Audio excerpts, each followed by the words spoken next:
Our next speaker is Mr. Srdjan Cvijic, Senior Policy Analyst, Open Society, European Policy Institute, Brussels. Thank you very much, Madam Chair. I would like to start by saying that my organization, Open Society Foundations, remains committed to supporting and strengthening democracy, rule of law, and governance, and also open and just societies in the Western Balkans. And we remain committed to supporting civil society actors that are a crucial actor in this process. And I think almost every speaker since this morning in previous panels underlined the crucial role that the civil society organizations play in the process and the crucial role that they have for the survival of our democracies. And I think with, in the Western Balkans, with important ups and downs, we have vicious attacks against civil society, vilifying campaigns, shrinking space, but luckily they're still free to work legally unhindered.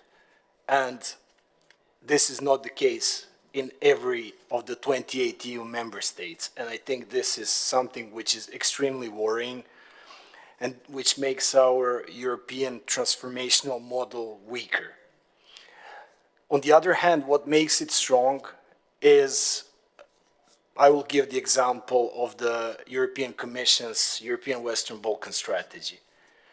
I think this is really a seminal document, and the European Commission is rarely praised for bold action, but I think it should be applauded for this. And we would all expect that the member states will follow in meaningfully espousing this document and I think building upon it. And what does this mean? It means making, on the one hand, the EU's carrot in the region more appealing. On the other hand, its monitoring instruments stronger. And on the carrot, what does this mean? I mean, we heard that the Western Balkans should feel as if they're part of Europe, and in many ways they are. I think economically this is already undoubtedly the case. Just some figures, 75 to 90% of the banking sector in the region is in the hands of the EU banks, 73% of its trade is with the EU, and not to mention foreign direct investments. So this really means that when the EU economy is doing well, we have growth in jobs in the Western Balkans. And when the EU economy is in crisis, well, it's very bad in the Western Balkans. And the hiccup in the EU is felt as an earthquake in the region. And this is because the EU has financial instruments to ease the stress from within, but not yet with the Western Balkans. And I think to make the real difference, it needs to make its structural funds and other funds reserved for the EU member states progressively available for the candidate countries and other countries in the Western Balkans. And I think, you know, the proposal of the multi-annual financial framework in this sense is really good news, and the increase in budget and also the fact that Western Balkans is recognized as one of the 3 priority areas in the external action part of the budget. I think this should be read as good news in the Western Balkans. And now on the monitoring instruments. The EU needs to be tougher with the Western Balkans. And this is definitely hard when we don't have, let's say, a cohesive respect of our standards in-house, but still those that do not respect the standards are a minority, and hopefully they will be isolated.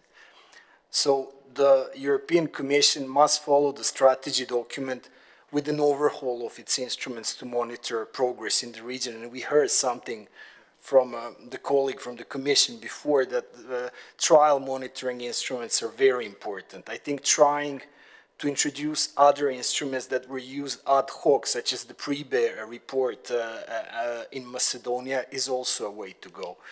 I think this is important because these instruments put an emphasis on assessing the real situation on the ground and on democratic backsliding in, well, in some countries.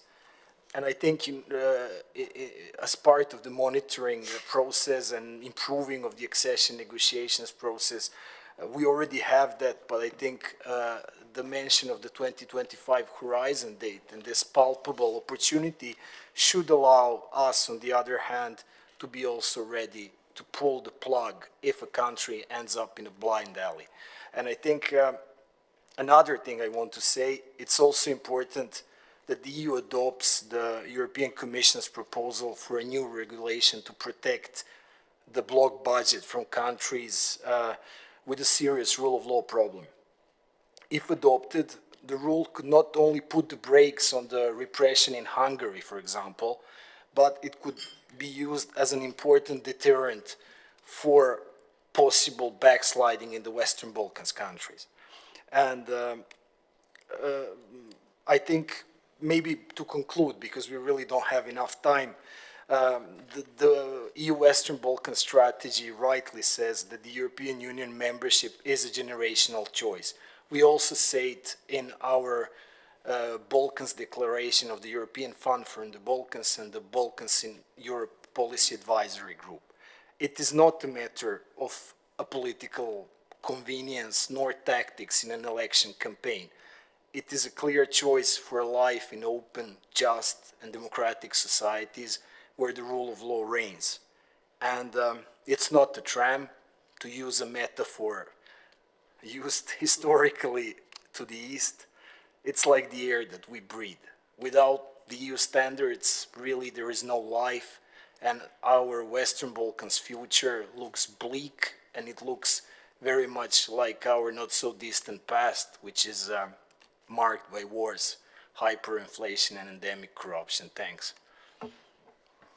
Thank you. Shared values is the essence. Thank you very much indeed.